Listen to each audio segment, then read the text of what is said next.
Okay, so this next video covers chest problems. Now, in this exam, the two main kinds of chest problems that we'll encounter in the patient are going to be either angina or hypertension or high blood pressure. Now, the kind of questions we want to ask about this are, first of all, the standard questions.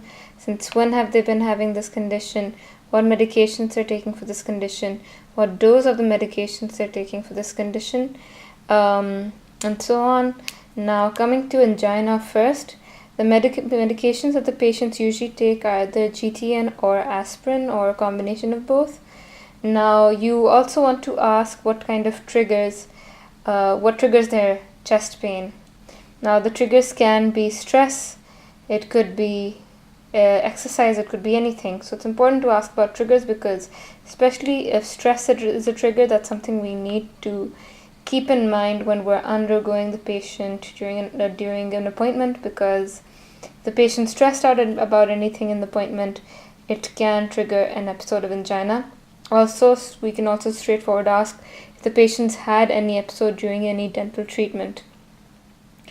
Now, the next part is whether the angina is stable or unstable.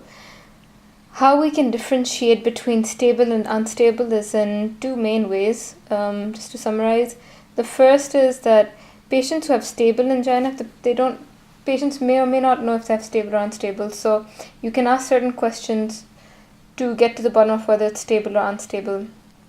Patients who have stable angina, it's usually pain that is only there when they exert. So they may exercise, climb a flight of stairs, anything like that which causes them to get tired would trigger chest pain in patients with stable angina, and when they take medication, their pain is immediately relieved.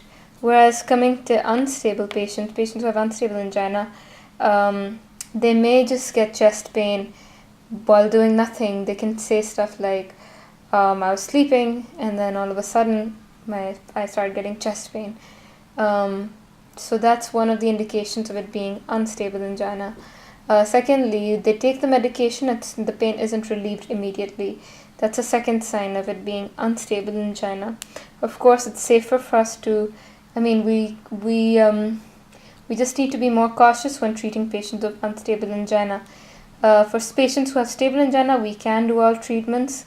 But for unstable angina patients, we have to refer them to the hospital for treatments like extractions.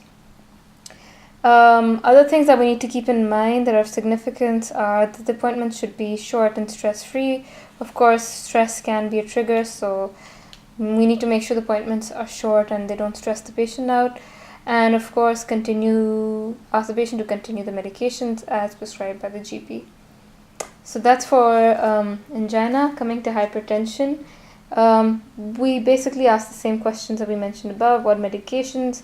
Since when have they had high blood pressure? What gives them? Is there anything that triggers high blood pressure? And especially if they've had any high blood pressure during any dental treatment of any sort. Other than that, especially for this, we ask what their last blood pressure reading was, just to get an idea of what the prognosis of the patient is as far as dental treatment goes. Now, they could be on a variety of medications.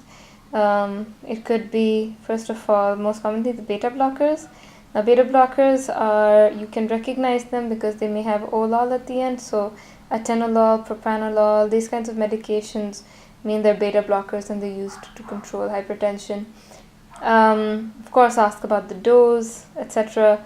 But some things that you need to remember: if the patient's on beta blockers, or any of these medications that I'm about to mention, you want to ask further questions because these kinds of patients are susceptible to developing dry mouth, and also lichenoid reaction.